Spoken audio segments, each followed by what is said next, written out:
Hello everyone, and welcome to another episode of Past and Printed, the show where we take a look at a newspaper from today's date, from a randomly chosen city, in a randomly chosen year, to see what the everyday person was reading about and what was going on in their world.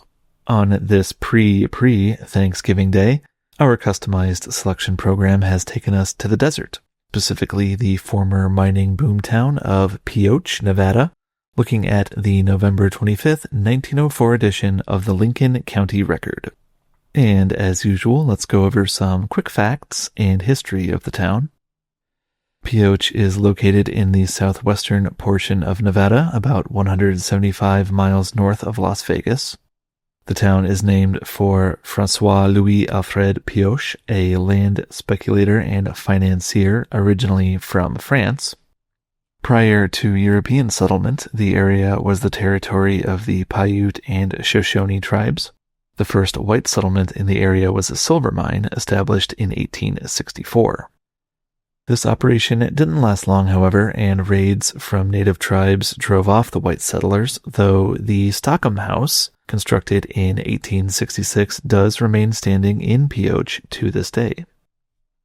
These raids were put down by 1868, and François Pioche acquired the town site in 1869.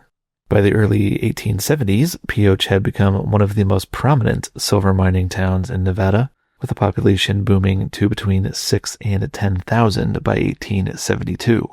Along with this increase in population came an increase in violence.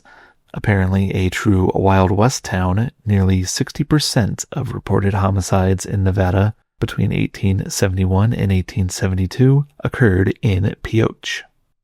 It was also in 1871 that Pioche became the county seat of Lincoln County, which it remains today, despite being an unincorporated community itself. The silver mining had largely fizzled out by 1880, although the construction of a railway line in 1907 did revitalize the mining industry somewhat, and there were small booms of lead and zinc mining from the 1930s through the 1950s.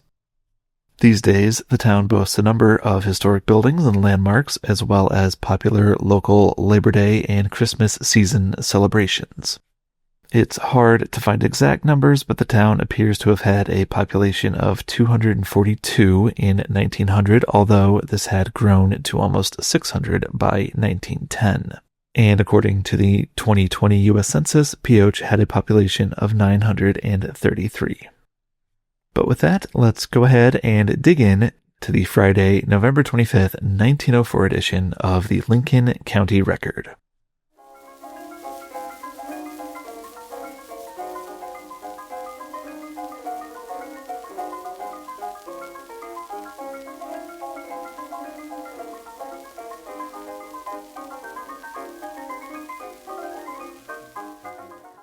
The header on the first page announces to the reader that the paper was formerly named the Pioche Daily Record and boasts current news, mining news, war news. Although I don't know of any war the U.S. was involved in 1904, so maybe they just mean war in general. Below the header is 3 full columns of ads and 2 small columns of non-advertisement items. Many of the ads, like for Hans Olsen's Saloon and the Culverwell Hotel, are for businesses in nearby Caliente, Nevada, which would have just been founded in 1901. There's also an ad for a drugstore in Delamar, which at the time would have still been a booming gold mining town, but was all but abandoned by 1940. There are ads, however, for a couple of Pioche establishments that both boast the finest liquor, wine, and cigars. There's also an ad for Hang Chung's restaurant on Main Street in Pioche, which the ad clarifies was, quote, formerly run by China Dick, unquote. The restaurant serves Sunday dinners for families got up in first-class style and also sells fresh bread, pies, and cakes. In its heyday, in the 1870s, Pioche did have a Chinese immigrant community of at least 200 people, so this restaurant may represent some of the remnants of that community. The left-hand column of the page is taken up almost entirely with a piece titled Who Can Tell?, originally printed in the Salt Lake Mining Review. It's essentially an editorial reflecting on the unpredictable nature of mining and prospecting. Specifically, the author laments that time and time again, people have insisted that once a major source of ore is discovered, it must be the only one in the area, only for several more bonanzas to be struck after further exploration. The author cites many of the prominent mining boom towns of the period: Butte, Park City, Tonopah, Goldfield, and of course the infamous Comstock Lode in Virginia City, Nevada, to point out that rich mining camps have been established in areas previously explored and prospected and thought to be tapped out.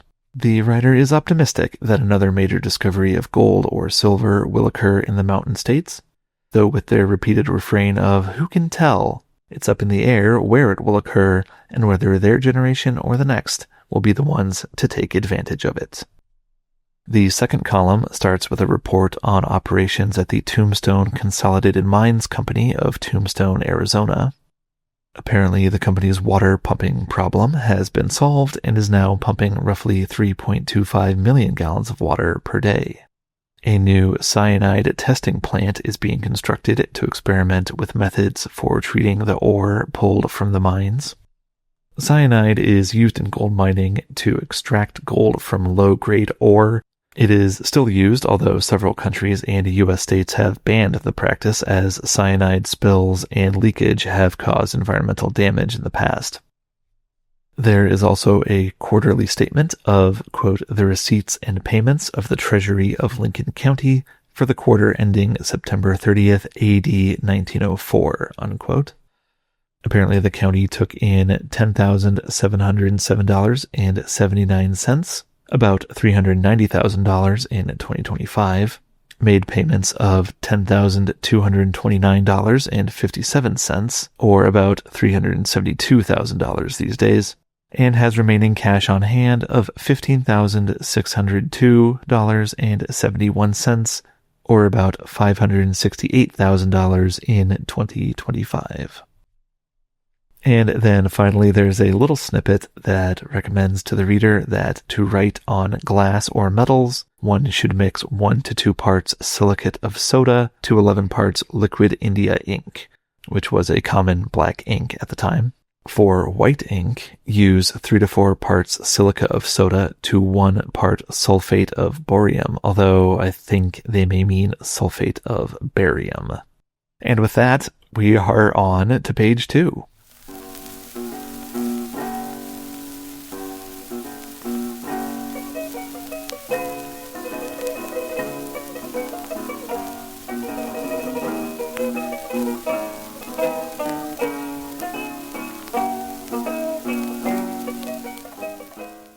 The second page contains many more news items than page 1, however, at least a third of the page is taken up by chapter 2 and part of chapter 3 of a serialized story titled The Klondike Gold Mystery. I'd love to give a summary, but with only parts of chapters, I feel like I wouldn't quite do it justice.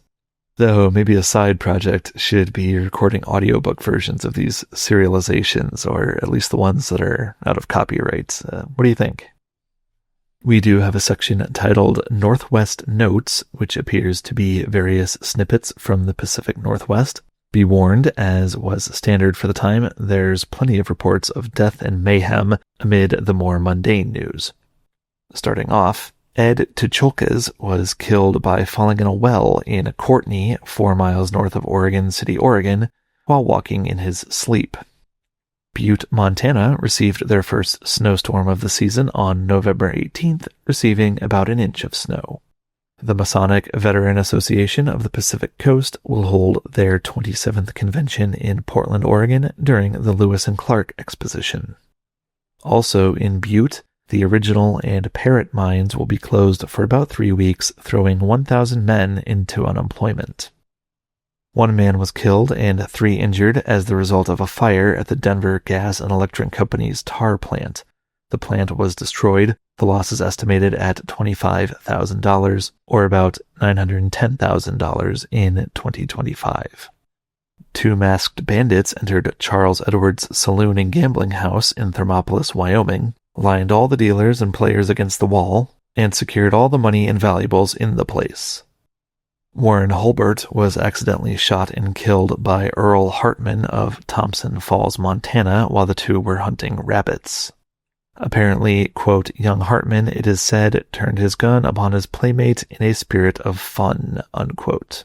Apparently, teaching firearm safety was just not a major concern back then. The Pueblo Title and Trust Company is ready to make its last payment in full on its liabilities. The company failed 18 months prior with liabilities of around $350,000 or about $12.7 million in 2025. Election bets are being rapidly paid off in Butte pool rooms. One day last week, $40,000 was handed over to winners at the Butte Hotel pool rooms on national, state, and county wagers. That's about $1.46 million these days. At the Montana Club, one man drew down $6,000, or about $218,000 these days, from wagers on local candidates. And just think, this was almost 120 years before Picoche. An attempted robbery of the bank in Blaine, Washington was foiled when the bank manager and a cashier discovered two men hiding in a closet in the bank building. One of the men arrested was apparently, quote, a well-known character around town, unquote. The paper reports that, quote, a man by the name of Dalton, who had been working in a sawmill east of Kalispell, was killed in a peculiar manner. As you'll see, that's one way of putting it. Continuing, the snippet says, quote, he was running the end trimmer saw, and while sawing a board, it stuck and flew back, striking him in the stomach and killing him, unquote. I think they mean the board flew back and struck him in the stomach. I mean, it's sad either way, but I really hope they don't mean that it was the saw that hit him. Ugh. William Perkins, better known as Moccasin Bill, has died on a ranch near Montrose, Colorado. He was 80 years old. Moccasin Bill came to Colorado in the 1860s as a scout for the U.S. government to, quote, watch the movements of the Indians. He was a famous bear hunter, unquote. According to election returns, Cheyenne has narrowly won the right to be the permanent capital of Wyoming, although the paper notes that it was a very close contest and the results will not be fully known until the official vote tally. Society circles in Butte are, quote, agog over the actions of pretty 19-year-old Molly Walker, unquote. Apparently, Molly jilted Spokane millionaire Clyde M. Graves 2 weeks before their planned wedding, and instead married Glenn Harrington, son of a Butte banker. I love a good societal scandal, so I did look into this a little more. According to papers from Great Falls and Butte, Miss Walker and Mr. Harrington had grown up together and appeared to be romantically involved, until Molly took a trip to Spokane, where she met and was courted by Mr. Graves. However, it appears that Harrington decided to shoot his shot when Molly returned to Butte, and whatever he did seemed to do the trick. She announced that she would be marrying Glenn instead of Graves, a fact which apparently the millionaire only found out about when he arrived in town to complete their wedding preparations. I'll also note that the Butte Evening News seems elated that Miss Walker decided to marry her Montana man, referring to the story as, quote, a delightful romance, and that, quote, Mr. Graves was weighed in the balance against Harrington and found wanting. By all reports, he is still wanting Miss Walker, unquote. But the story doesn't end there, and apparently neither did Clyde's prospects.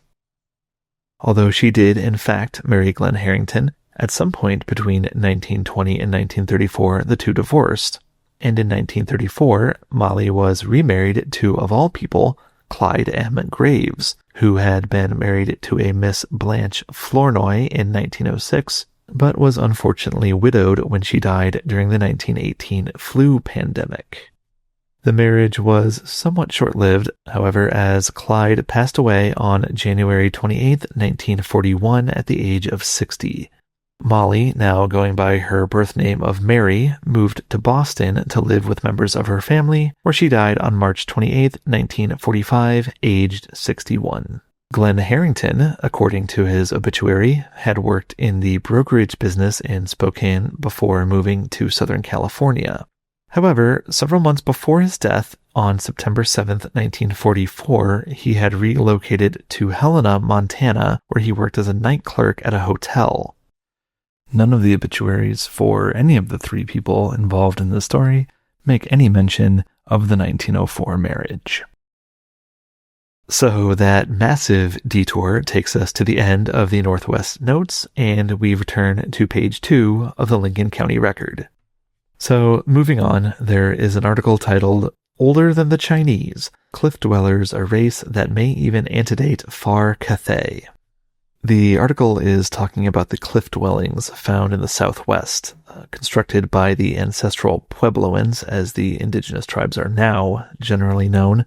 The article declares them to be, quote, older than China, the oldest existing nation, unquote. The piece is written in the typical early 20th century fashion, making speculations about the origins of the people who built the structures. Do they predate the pyramids of Egypt, the article wonders, and announces that some students, of what the writer doesn't say, are prepared to present evidence that the cliff dwellers were, quote, blood relation to the early inhabitants of the land where the Nile is God, unquote. This evidence is apparently pottery, mummified humans whose hair, the author declares, quote, is a hint of resemblance to a more oriental type, unquote, feathers from the breast of a turkey, which the writer apparently doesn't realize is native to North America, and some inscriptions about which we aren't given any details.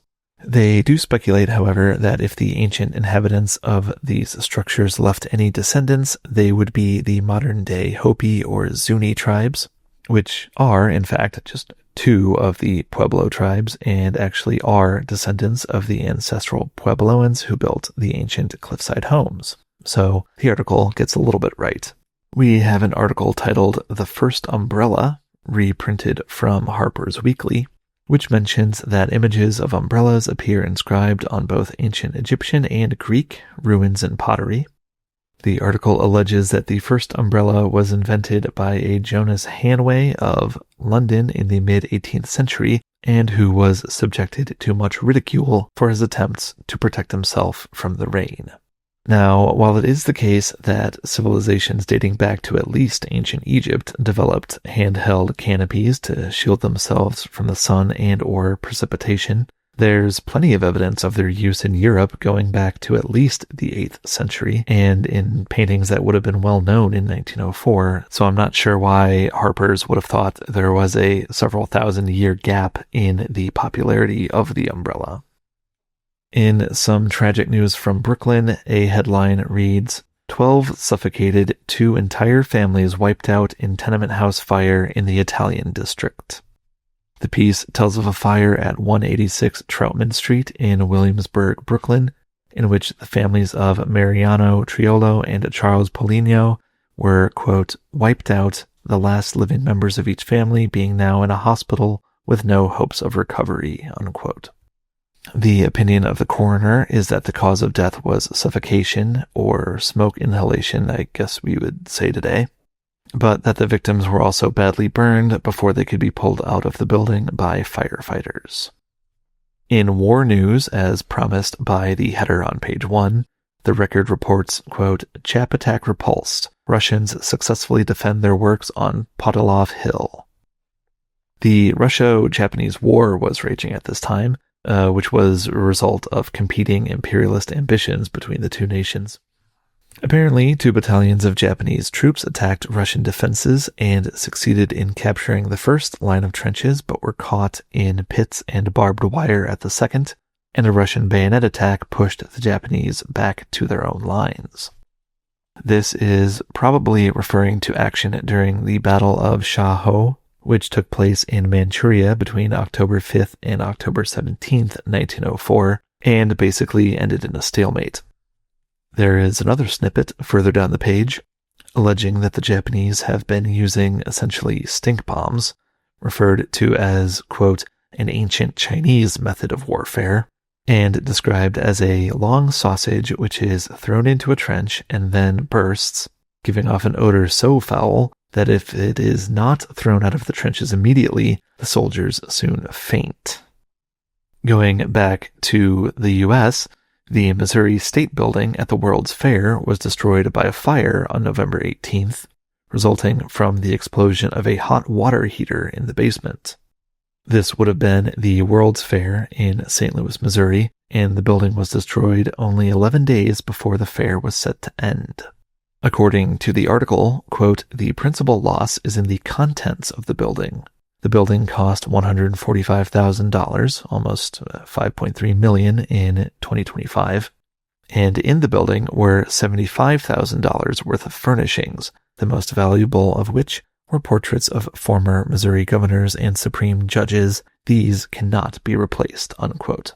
The cost of these furnishings translates to about $2.7 million in 2025. There's news of the hunting season in Ohio, particularly that nearly 20 people have been injured in hunting accidents so far, and one man, Roy Herbst of St. Mary's, has been killed.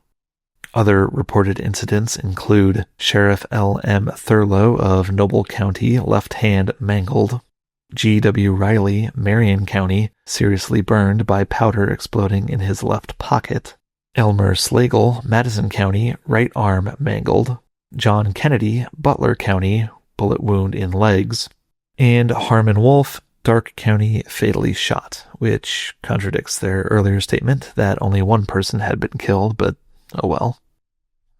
Finally, for the news snippets, in Hamilton, Montana, John Goodson was acquitted on the charge of murdering John Parks. According to the record, the two had been neighbors, and for some time, Goodson had noticed items from his cabin going missing and suspected his neighbor, Parks. He then posted a notice on his door that he would be gone for the day, but instead of leaving, he hid himself in a clump of bushes and watched the front door of his home. It is alleged that he then caught Parks in the act of burglarizing the cabin and killed him. There's also some, big air quotes, humorous anecdotes sprinkled throughout the page. Here's one that is an exchange between two young lovers. "Oh, Jack, have you seen father?" "Yes, I have come straight from his office." "And did he give his consent?" "I couldn't quite make out. He seemed disinclined to commit himself definitely." "Why, what did he say?" "He didn't say anything at all." "Did you ask him?" "I said, 'Sir, I wish to marry your daughter. Have I your consent?' And he turned, and he looked at me a minute. Then he began to grow red in the face, and then he grabbed me and threw me over the banisters, and before I could ask again, he'd slammed the door and locked it. But he never did say anything either way." And with that example of biting Edwardian wit, let's move on to page 3, shall we?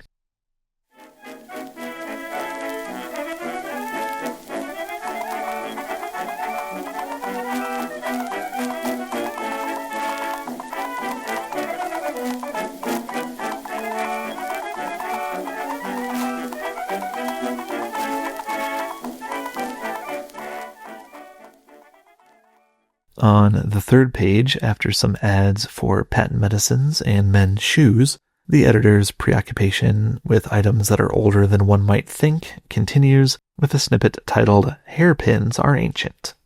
This assertion refers to an archaeological discovery in Roman ruins in Silchester, England, particularly a small building which contained an altar, a basin of pure marble, and singular pieces of metal. Hairpins were used by women in ancient Rome, but I kind of feel like this article could use a bit more explanation or context as to why it's believed these pieces of metal are hairpins. We have got further dispatches from the Russo-Japanese War. First, one telling of the scuttling of the Russian torpedo boat destroyer Rastoropny. Apparently, the crew left the vessel, with the exception of one man who lit slow fuses before evacuating. 3 dull explosions were then heard, and the Rastoropny sank quickly and settled on the bottom, with a single mast poking above the water to mark her location. Per the article, quote, "It is impossible to secure an explanation of the action of the Russians, but it is believed they were determined not to allow a repetition of the Reshetelny incident." This refers to the Russian destroyer Reshetelny, which was captured by the Japanese earlier in 1904 during the Battle of Port Arthur. On a related note, it is being reported that a number of ships for the Russian Navy will be constructed in the United States.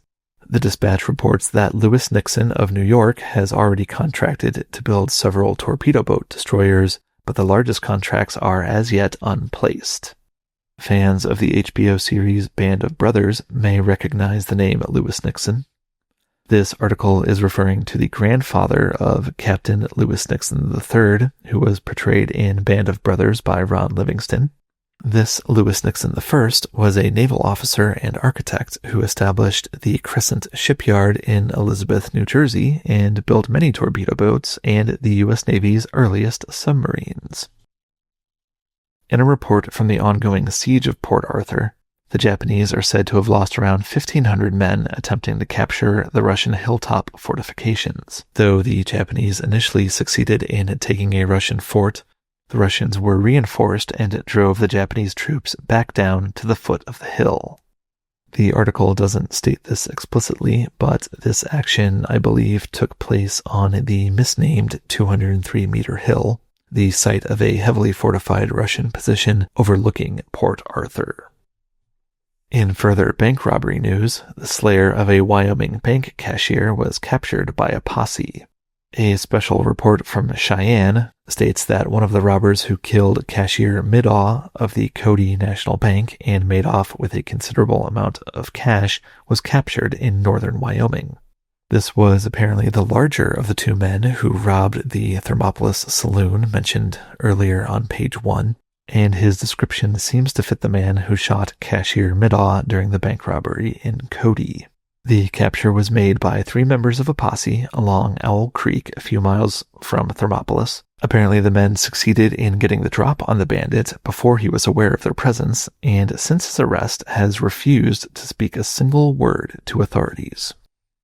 A dispatch received by the Pall Mall Gazette from Moscow tells of an attack on Russian troops in Kashga, Turkmenistan by Afghans who detonated a Russian magazine, killing many soldiers.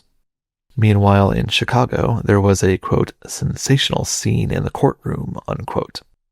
According to the article, while being arraigned in a Chicago courtroom, Charles Shyok, a saloon keeper, fired a revolver several times at his wife and child before turning the gun on himself. The child was reported wounded, but not seriously.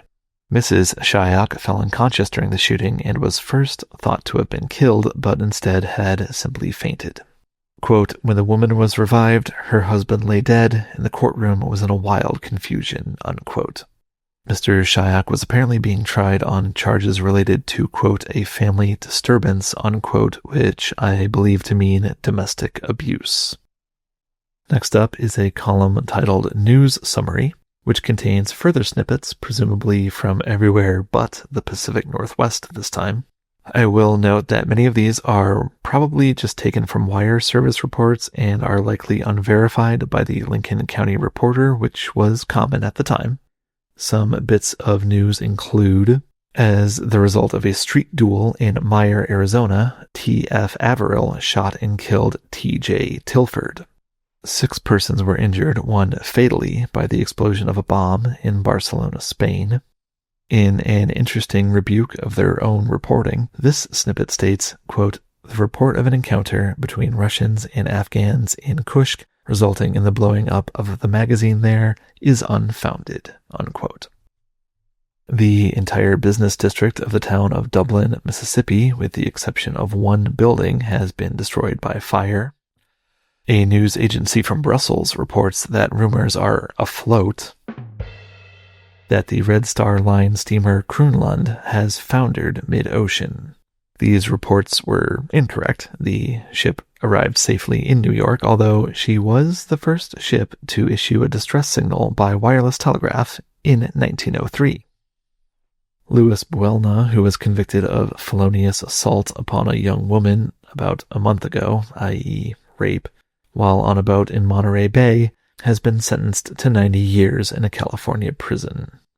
The auxiliary schooner Uncas is believed to have been sunk off Spruce Island off the coast of Maine. The auxiliary schooner Uncas is believed to have been sunk off Spruce Island off the coast of Maine, with her crew consisting of Captain Wallace, Walter Davis, and an unknown man.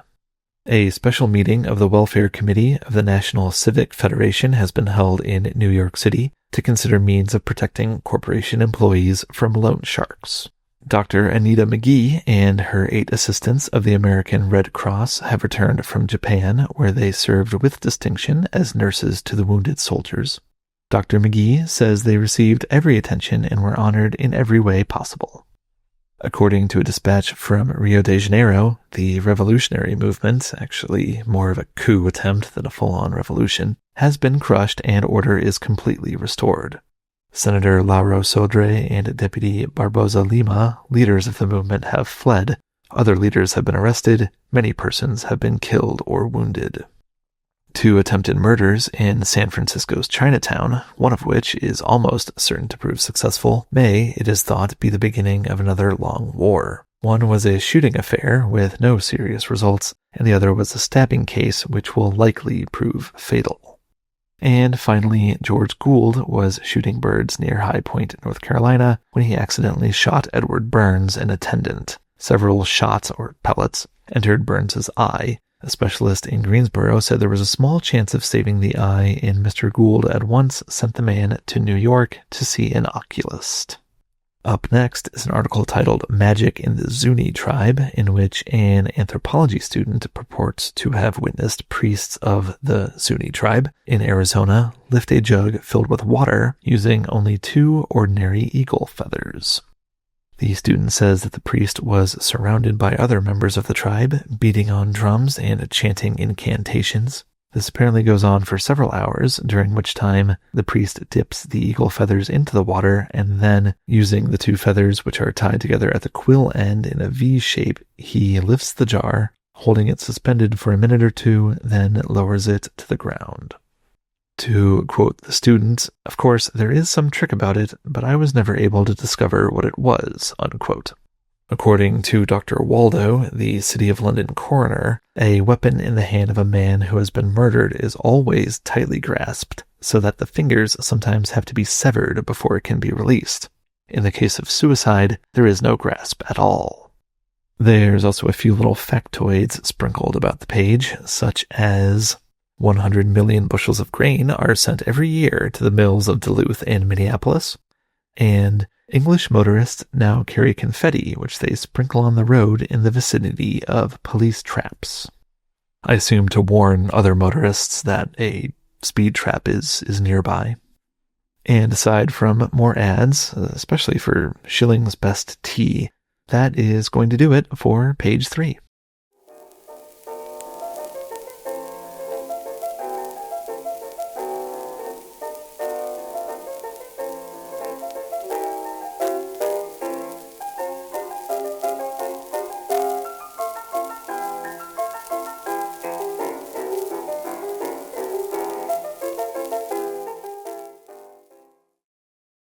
And now onto our 4th and final page from the Lincoln County Reporter.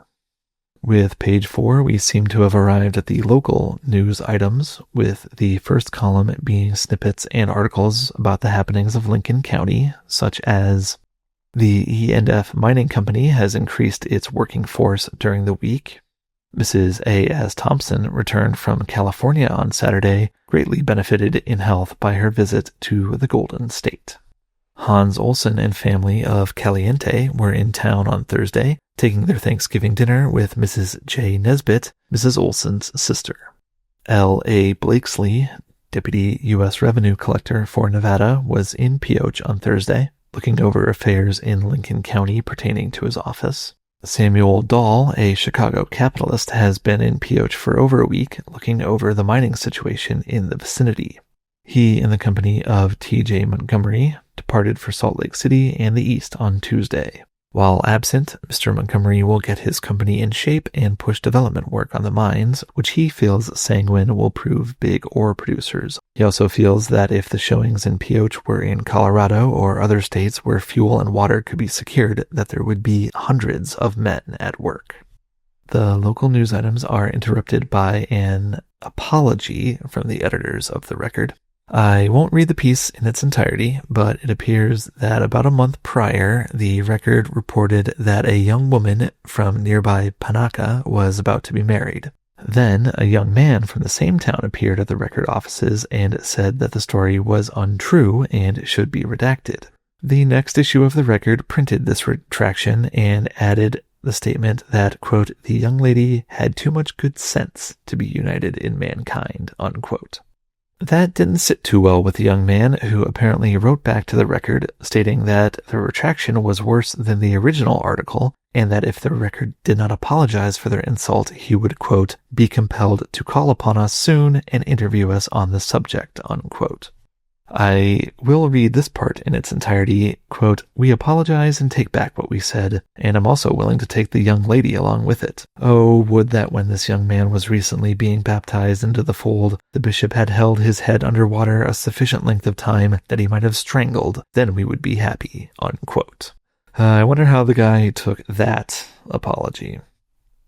The local news snippets continue.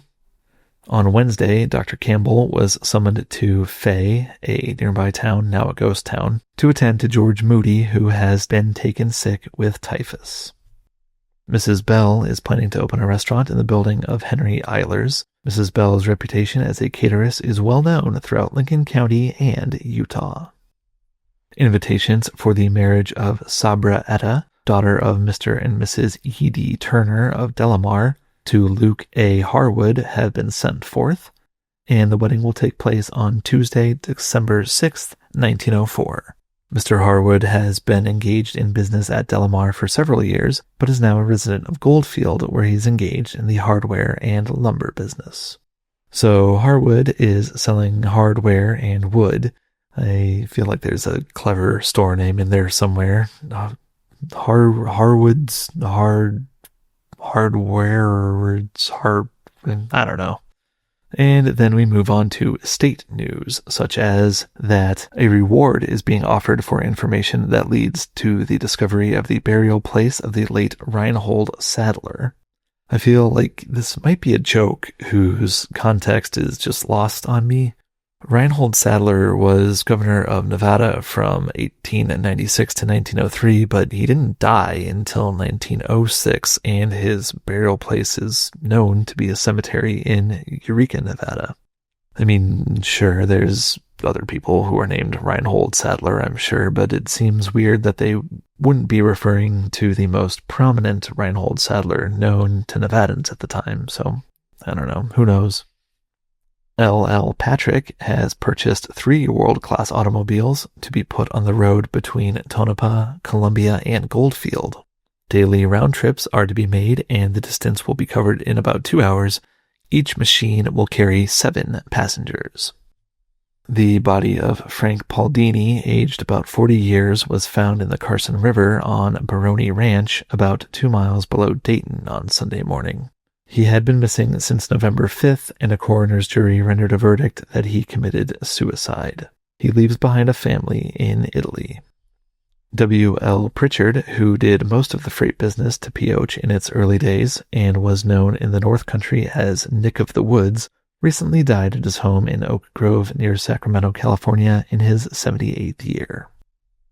There's a little column dedicated to, quote, brilliant sayings of youngsters, unquote, which is, I guess, what we would probably call today, like, kids say the darndest things, that kind of stuff. For example, last term at the orphan's home, the school teacher asked, what is the principal article that America imports from Ireland? And a small boy in the front seat shouted, immigrants.